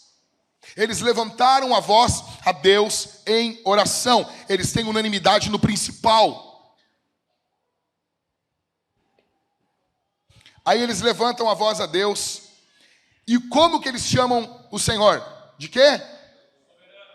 Tu, soberano Senhor. Se não me engano aqui, o termo no grego é déspotes, que dá a ideia, que é traduzido para déspota, ou seja, um senhor de escravos. alguém que tem escravos. Eles estão chamando Deus de um grande Senhor. Eles estão se dirigindo a Deus. Tu, soberano Senhor. Se é Senhor, já é soberano. Se é soberano, já é Senhor. Mas não, para eles não. Ele é soberano Senhor. Quem é Senhor não são os demônios. Quem é Senhor não são os religiosos. Quem está ali como Senhor não é o Império Romano. Para essa igreja, eles estão a serviço do soberano Senhor. Tem noção disso, cara? Eles têm uma visão exaltada de Deus quando eles oram. E essa visão exaltada levam eles a orar. Agora pula comigo para o verso 29. Eles encerram dizendo o quê? Agora, Senhor, olha para as ameaças deles e concede aos teus servos o quê? Olha isso. Eles estão sendo ameaçados. Talvez alguém podia se levantar nos dias de hoje. Sempre teria um sábio. Eu amo os sábios. Que eles sempre confundem sabedoria com covardia. Não, veja, nós temos que saber quando não pregar. Existem momentos que não é o momento de pregar. Tem momento que tem que ficar quieto, gente. Não é toda hora que a gente tem que pregar. Aí o apóstolo Paulo fala: pregue a palavra a tempo e fora de tempo. Eu amo isso. O que Paulo está dizendo? Paulo está reconhecendo que tem hora que não é hora de pregar. O que a gente faz nessa hora, Paulo? Quando não é hora de pregar, prega. E quando é hora de pregar, prega. Mas Paulo tem hora que não é um momento propício para pregar. Aí Paulo diz assim: é verdade. O que a gente faz, Paulo? Prega. Prega a palavra a tempo e fora de tempo. Prega. Prega. O que esses caras estão orando? Qual é a oração deles? Ah, Senhor, agora nós vamos pisar o pé no freio. Não vamos avançar tanto. A igreja está avançando demais. Não, agora eles deram 2 jabs, tomaram um soco e eles estão preparando um direto de direita brutal para bater no queixo do diabo. O que eles estão pedindo? Verso 29. Agora, Senhor, olha as ameaças deles. Olha para eles, Senhor. Olha o que eles estão nos ameaçando. Olha o que eles estão fazendo. Olha para eles. Parece Salmos, né? Parece Salmos. Parece jeitão de Salmos, né? Parece que a Bíblia é um livro só, né? Olha para as ameaças deles e concede aos teus servos que anunciem a tua palavra com toda ousadia. Cara, eles já foram falados lá no capítulo 3 que eles tinham ousadia. E eles pedem mais ainda. Toda ousadia. Diante das ameaças, eles pedem mais. Verso 31. Tendo eles orado, uau! Tremeu o lugar onde estavam reunidos. Imagina isso, cara. Os caras de mão dada orando assim, ó. E começaram: Senhor, concede-nos aí. Começa um terremoto. Os caras: que é isso, meu? Todo mundo tremendo, os caras. O lugar sendo abalado. Isso está fazendo referência ao Antigo Testamento, quando eles estavam diante do monte e o monte tremia, o monte fumegava. O mesmo Deus do Antigo Testamento é o Deus do Novo. Por quê? Porque o nosso Deus abala os montes. O nosso Deus abala as estruturas para tornar os seus servos inabaláveis. Nós somos abalados apenas diante de Deus. Nós nos dobramos a um único Senhor. É por isso que Sadraque, Mesaque e Abednego não se dobraram perante aquela estátua. Todo mundo dobrando o joelho e os caras... Um lá num canto, outro no outro. Tamo junto. Aí o cara vem e se olhou para ele e disse, ó... E os caras...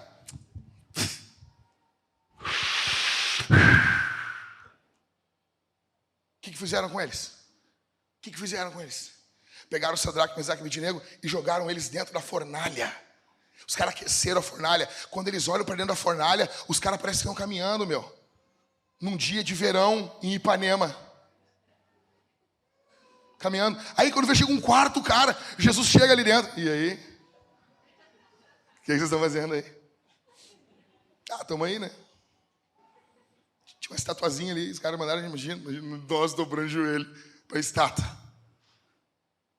Legal? Muito bom. Estou com vocês. A gente está junto. Imagina isso. Aí os caras saem daí de dentro. Eles saem. Cara, os caras que chegaram perto da fornalha morreram pelo calor. Eles não se dobraram. Porque os servos de Deus são inabaláveis. Deus abala as estruturas, mas os servos continuam inabaláveis. Eles estão orando, eles são cheios do poder. Eles são cheios do Espírito. Deixa eu dizer uma coisa para você. Eles encerram a narrativa avançando. Tendo eles orado, tremeu o lugar onde estavam reunidos. Ficou nisso? Ficaram falando sobre o local que tremeu? Não. Todos ficaram cheios do Espírito Santo. Opa, peraí, pastor. Mas eles já não ficaram cheios do Espírito Santo em Atos 2? É que tem vários enchimentos na vida cristã. Isso aqui é sério. O enchimento do Espírito Santo de hoje não vale para amanhã. Você tem que ser cheio do Espírito Santo agora. Todos ficaram cheios do Espírito Santo e com, ó Deus respondendo a oração, ousadia, anunciavam a palavra de Deus. Encerrando. Você quer avançar? Você vai enfrentar a oposição. Vai ser difícil ser um homem. Garoto, você quer ser homem? Não vai ser fácil. Você acha que você vai chegar numa reunião de família, um domingo, e você vai falar perto do seu tio, que já traiu a sua tia umas 15 vezes, e você vai dizer diante dele assim, eu quero ser um homem honrado. Eu quero amar minha esposa. Eu tenho um sonho, tio, de ter uma família, de ter 8 filhos, de ter uma casa, de ser um trabalhador, um provedor para o meu lar. Você acha que esse tio vai abraçar e vai apoiar e vai aplaudir você? É óbvio que não. Ele vai fazer chacota da tua cara. Ele vai rir de você. Ele vai rir, ele vai zombar de você. Tu acha que a tua família vai te apoiar? Minha irmã, quando você agir como uma mulher, veja, nós não falamos a cultura, vira mulher. Não existe isso. A gente só vira homem, né? Porque a gente entende que a masculinidade, ela exige, em algum momento da caminhada, uma transformação. Ambos estão no seio da mãe. São cuidados pela mulher. Em algum momento o menino tem que ser arrancado disso. Submetido à adversidade para agir como um homem. A mulher não. Só que a cultura hoje quer masculinizar a mulher. Se você quiser ser uma mulher, agir como uma mulher, feminina, pura, você acha que as pessoas vão aplaudir você? Você acha que as pessoas vão elogiar você? Não vão. Haverá oposição. Terá oposição. Se você quiser casar e se manter casado, você acha que as pessoas vão apoiar você? Não vão. Os conselhos são sempre para desunião. Se você quiser ter filhos, eu quero ter filhos. Você acha mesmo que as pessoas vão aplaudir você? Cadê a Mari e o Rodrigo estão aqui? Mari, como é que é? Tu chega no local, vai ter algumas pessoas que vão, que legal. Mas quantas vezes tu já não ouviu piada ou coisa? Para quem canta dos filhos? Agora já deu, né? Agora fechar a fábrica, né? O que é isso? O que é isso, cara? Quem é tu na fila do pão, meu velho? Deixa eu te ensinar uma coisa aqui. Quando você chegar em qualquer local com seus filhos e as pessoas falam, vocês gostam de criança, né? Tu vai responder assim, sim, eu odeio muitas pessoas, então eu fiz algumas para amar. E se você acrescentar isso um olhar meio de louco, vai ser mais legal ainda. Eu odeio muitas pessoas, então eu fiz umas para amar. Assim. Pode falar que o teu pastor ensinou isso. Vai ser difícil. Vai ser difícil você trabalhar, permanecer no seu trabalho. Não vai ser fácil você empreender. Se você quiser a partir de hoje aqui avançar, começar uma empresa, ter um empreendimento e você, é difícil. É difícil. Talvez você tenha um nome sujo no SPC. E você quer limpar o seu nome. Não, mas depois de 5 anos caduca. Caduca, o capeta caduca. Tu está devendo. Tem que pagar. Vai ser difícil. Vai ser difícil colocar o seu nome, tirar do SPC, empreender, vencer a pornografia. Você acha que vai ser fácil vencer a sua mão de Playmobil? Não vai. Vencer o adultério? Não vai. Estudar, emagrecer, tocar um instrumento, ler a Bíblia toda, todos os dias. Orar, ler livros, plantar igrejas, pastorear, liderar, servir, lançar um produto digital, escrever um livro, economizar dinheiro, fazer o culto doméstico todos os dias, educar os filhos, seguir Jesus, não ser mundano, viver a realidade e não a ilusão dessa época, e morrer como um homem e uma mulher de Deus, deixando um legado. Tudo isso é difícil. Em tudo isso você vai enfrentar oposição. Tudo isso. Encerrando. O que o diabo faz ao ver a nossa igreja avançando? Se nós seguirmos o exemplo aqui, nós continuarmos avançando, o que o diabo fará? Em primeiro, o diabo vai tentar colocar medo em alguns. Alguns aqui serão atormentados pelo medo. O medo é um espírito. Todos nós conhecemos o medo.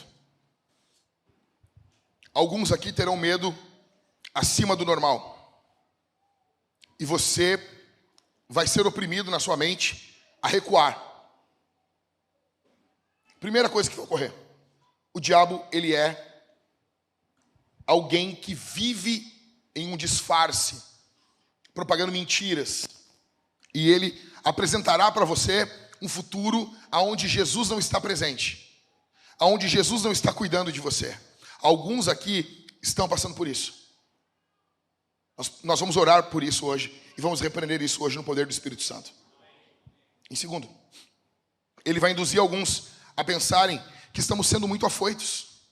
Não, mas a gente tem que ter mais sabedoria. Não é sair pregando assim. Cara, uma dos melhores sermões que eu já ouvi de evangelismo pessoal é do Catito.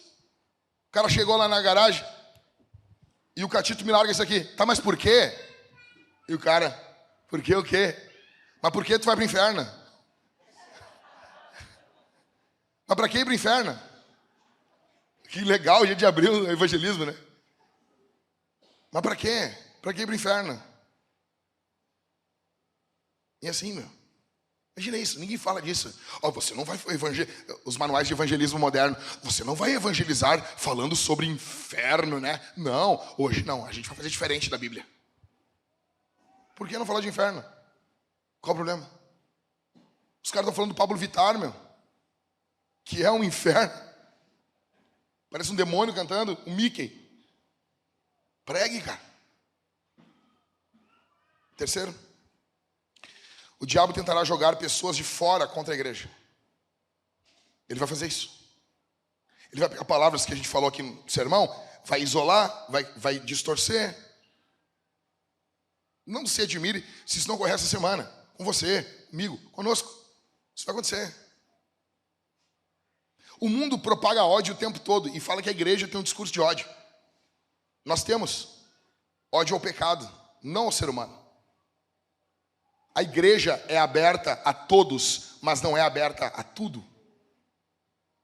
Então o diabo vai jogar pessoas de fora contra a igreja. Em quarto, ele dirá que já estamos melhores do que outras igrejas. Isso aqui é muito satânico. Ele vai dizer para algumas pessoas aqui, não, cara, a Vintage está bem, aí fora está muito pior. E vai dando aquele orgulho satânico no coração. Primeiro que a nossa comparação não tem que ser contra as igrejas. A nossa comparação tem que ser com a Bíblia. Ok? Então dane-se. Dane-se. Não precisa avançar tanto. Sabe? Não, vamos avançar sim. Em quinto, o diabo levantará crises internas para desviar a nossa atenção.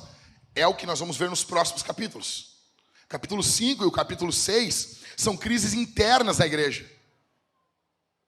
É Ananias e Safira, é a questão dos diáconos ignorando as viúvas dos gregos. São crises internas para desviar a atenção da missão. Isso ocorre o tempo todo aqui na igreja. Nós deveríamos estar conversando muito mais sobre o avanço do reino do que sobre coisas idiotas que ocorrem no nosso meio. O diabo, ele é o mestre de enredar uns contra os outros. Ele vai tentar fazer isso no seu casamento. Ele vai tentar jogar você contra o seu marido, você contra a sua esposa. Agora a pergunta diante disso, para encerrar, que fica é: o que Jesus quer que lembremos nesses momentos? Atos 4:31. Tendo eles orado, o lugar onde estavam reunidos, tremeu o lugar onde estavam reunidos. Todos ficaram cheios do Espírito Santo e com ousadia anunciavam a palavra de Deus. É isso que nós precisamos. Recorrermos ao Senhor, ser cheios do Espírito e avançar de forma ousada, como igreja e como cristãos. Nós não vamos retroceder, nós vamos avançar com muito mais intencionalidade, em nome de Jesus. Nós vamos responder esse sermão de 3 formas. Em primeiro lugar, nós vamos cantar a Jesus. Nós vamos louvar a Jesus. Nós vamos cantar. Deixa eu dizer uma coisa para você. Essa semana eu estava conversando com a Isabela e eu mandei para ela e para o Pedro um vídeo da torcida do Grêmio cantando. Eu devo ter isso aqui. Presta atenção aqui em mim aqui. Isso aqui é muito interessante. Muito, muito interessante. Escute.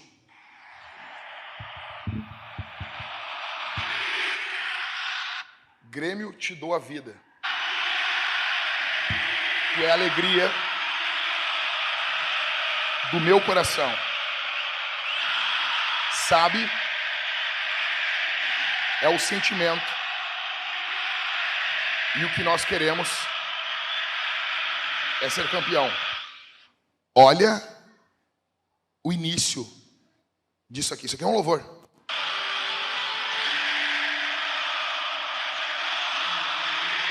Grêmio, eu te dou a vida.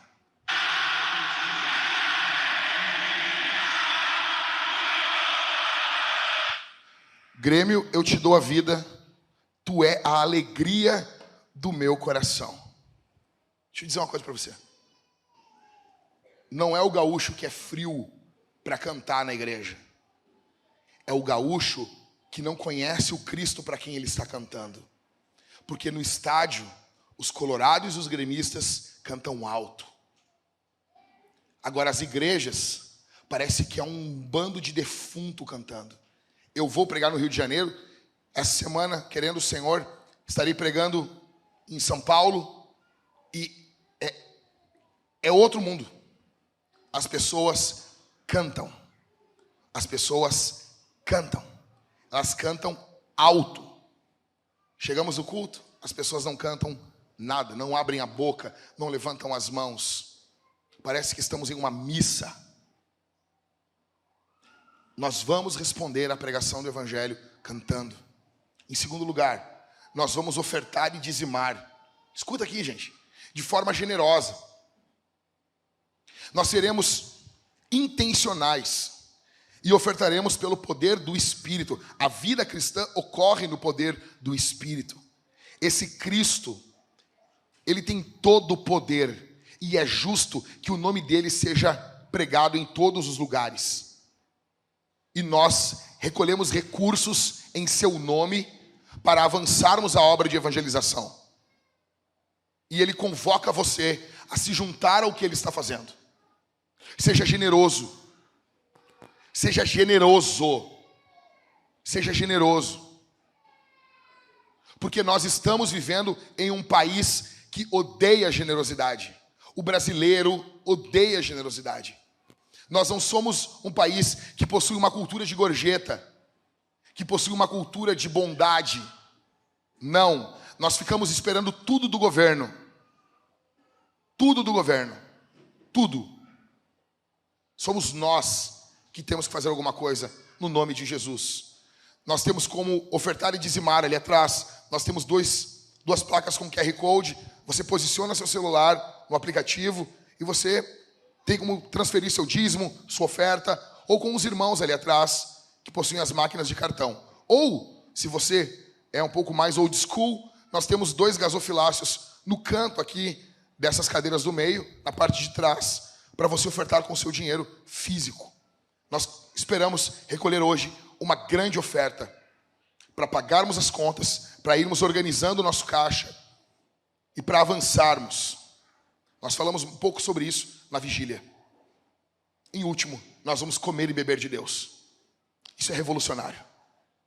Quando ceamos, escute isso aqui, cara. Espiritualmente nós estamos ceando junto com os irmãos, com o Cristo ressurreto e com a assembleia de anjos festivos, como disse Hebreus capítulo 12, e com todos os santos que partiram com o Senhor. Isso é a nossa união mística com Cristo. E ao fazer isso, nós somos fortalecidos espiritualmente. Somos fortalecidos. Nós faremos isso com expectativa. Você vai caminhar pelos corredores da igreja cantando, não desviando a tua atenção, olhando para o Cristo ressurreto. E você vai pegar o pão e vai mergulhar no cálice bronze, que tem vinho, ou no cálice dourado, que tem suco. E você vai comer e beber de Jesus. Quem faz isso? Aqueles que estão em Cristo. Aqueles que congregam em alguma igreja. Aqueles que se arrependeram dos seus pecados. Amém? Vamos ficar de pé? Feche seus olhos. Feche seus olhos. Feche seus olhos. Levante sua mão. Levante suas mãos. Levante suas vozes. Vamos orar ao Senhor. Assim como a palavra de Deus nos fala. Vamos orar. Soberano Senhor. Soberano Senhor. Olha para as ameaças. Olha para as ameaças. Olha para as ameaças que somos alvo. Concede aos teus servos que anunciem a tua palavra com toda ousadia, enquanto o Senhor estende a sua mão para fazer curas, sinais, prodígios, por meio do teu santo servo Jesus. Nos enche do teu espírito, que possamos pregar o evangelho com ousadia, não temendo os homens, não temendo suas ameaças, não temendo o que eles falam, mas olhando para o Senhor. Levanta os meus irmãos aqui para pregarem, para testemunharem. Ó Deus, quantas pessoas estão aqui hoje com medo, sendo escravizadas pelo medo. Nós te expulsamos, espírito do medo. Nós te repreendemos, espírito do medo. Nós nos levantamos contra ti, espírito do medo. Em nome de Jesus, bata em retirada. Bata em retirada. Bata em retirada. Pelo poder, pela autoridade do nome de Jesus. Nós oramos nesse momento, nós clamamos pelo nome, nós clamamos pelo sangue, nós invocamos tudo que o Senhor é e tudo que o Senhor tem sobre as nossas vidas. Vem sobre nós, Divino Espírito, vem sobre nós, Divino Espírito, derrama a tua presença, derrama o teu óleo, derrama o teu azeite sobre os meus irmãos. Ó Deus, que eles recebam dons do Espírito, dons de falar em línguas, dons de profetizar, dons de operar milagres. Que eles sejam ousados, que eles olhem para o Senhor, que eles não temam as ameaças da cultura, mas que eles sejam ousados no poder do teu Espírito, em nome de Jesus. Aplauda o Senhor, aplauda o Senhor, aplauda o Senhor.